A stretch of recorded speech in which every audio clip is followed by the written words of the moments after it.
What's up mga kadungis? Ito yung huling customer natin, PCX. Mag-video tayo dahil sa hindi na po tayo masyadong busy. Ayan, binababa na po yung lower case.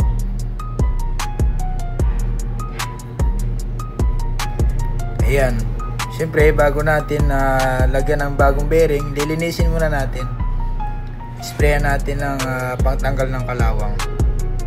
Ganon din po dito sa ilalim, alisin din natin yung kalawang.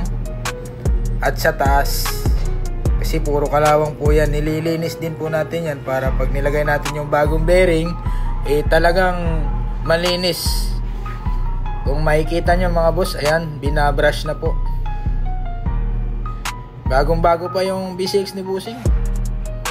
Kaso dahil sa yung mga dinadaanan niya daw, laging malalim yung lubak, kaya mabilis nagkaroon ng kanal. Ang lalim ng kanal niyan mga boss. So dyan naman po mga boss, sa paglalagay ng bagong bearing, kailangan nyo po unahin muna yung cone bago po yung T-post dust seal. Kasi pagka inuna yung T-post dust seal, maiipit po yun. Ayan, mapapansin mo, ayan, huli po natin nilagay. Siyempre punasan natin ng basahan para walang alikabok. Pag nagrasa naman tayo mga boss, talagang maramihang grasa, hindi natin tinitipid. Ayan. Para pag umikot yung bulita, sure ball na ma-smooth yung ikot. Dito naman mga boss, tinitingnan natin yung oil seal kung okay pa.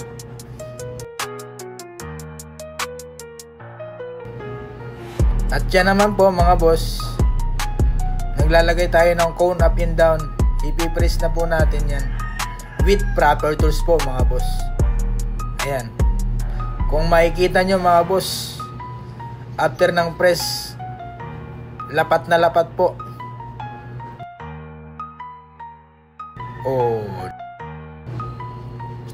Ganyan po yung pag-press natin ng cone mga boss. Ayan. Up and down po yan. Wala pong puwang sa ilalim yan or sa taas. Diyan naman po sa shock, bago natin po dalhin sa tuning area, nililinis po natin muna yan. Alisin yung mga putik, especially yung kalawang. Binabrush po muna natin yan para pagka abot dun sa shock tuning area, talagang malinis at hindi na tayo magpupunas. Para tuloy-tuloy po yung proseso. Ayan, kinakalas na po yung mga parts. Kung makikita nyo, malinis, di ba mga boss? Pagka nakalas na po yung mga parts, lilinisin din po natin yan. Babrasin din natin at alisin natin yung mga uring-uring. Ayan.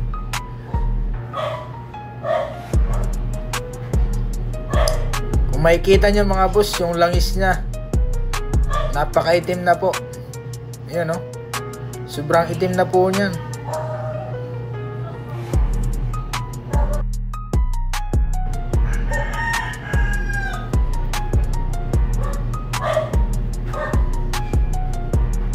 Yan po yung ating tuning area mga boss. Ayan. Kung makikita nyo, binabrush natin yung mancha ng shock. At nililinis po natin yung outer tube para maalis po yung mga putik. Ayan. Dito talaga mga boss, nililinis natin lahat. Para pag-abot sa customer, fresh na fresh. Ganon din yung inner tube. Linis na linis po natin yan mga boss. Para hindi po magka-problema pag naglaro yung shock. Ayan o. Tingnan nyo yung mga boss, yung mga parts. Talagang binabrush natin yan. At yan mga boss, salpakan na po yan. Sasalpak na natin yung shock.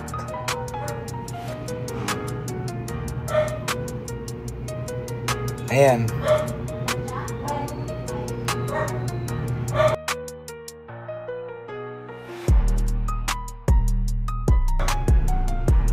Diyan nga po pala mga boss, Maxima po yung ating ginamit. 20W fork oil.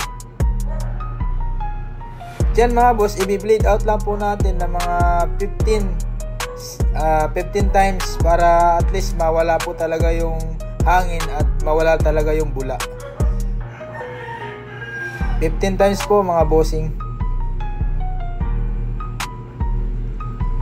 para maiwasan po yung pagkakaroon ng hangin sa loob. At syempre, lalaruin po natin. Ayan o, smooth toy. Ayan o. After ng shock tuning mga boss, may magre-receive nyan para isalpak naman po yung shock dun sa T-post. Tuloy-tuloy po yung proseso natin mga boss.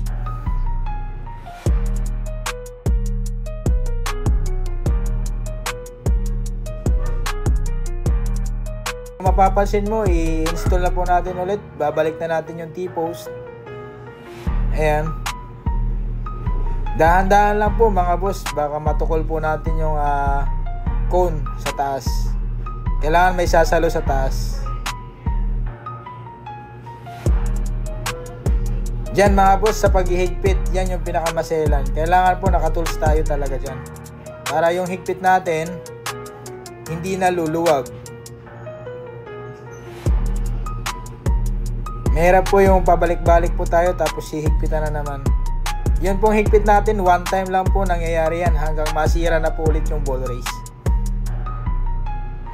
Ayan. Diyan mga boss, kabitan na ng gulong.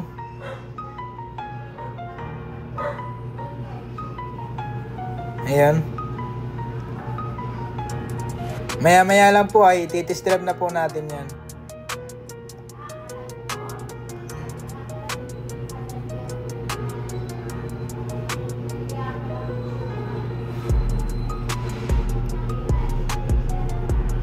Okay mga boss, titest drive na natin.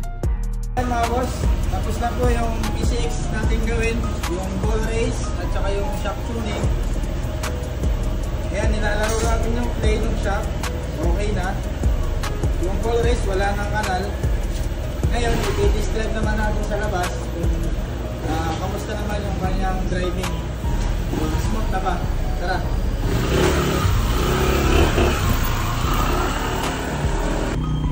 Titest drive na natin yung PCX. Titingnan natin kung smooth na ba at mabibitawan na natin yung manibela. Ayun.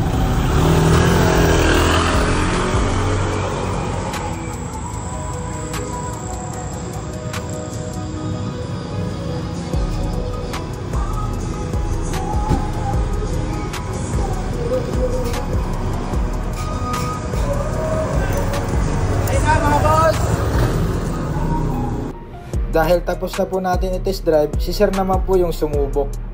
Ayan. Anong masisay mo boss sa gawa ng Boydungis?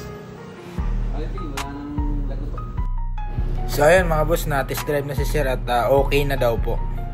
Dito, ibinabalik na po natin ulit yung mga pairings. Siyempre, yung pagbabalik mga boss, dapat maingat pa rin kung paano binaklas, ganoon din po natin ibabalik. At syempre, lahat check natin yan kung gagana. At talagang maingat po tayo sa pagkakabit ng mga pairings. After natin makabit, syempre pupunasan natin mga boss para malinis at maalis po yung mga grasa-grasa na hinawakan natin dyan. Okay na. Ingat boss. Salamat sa tiwala sa Boydungis and God bless.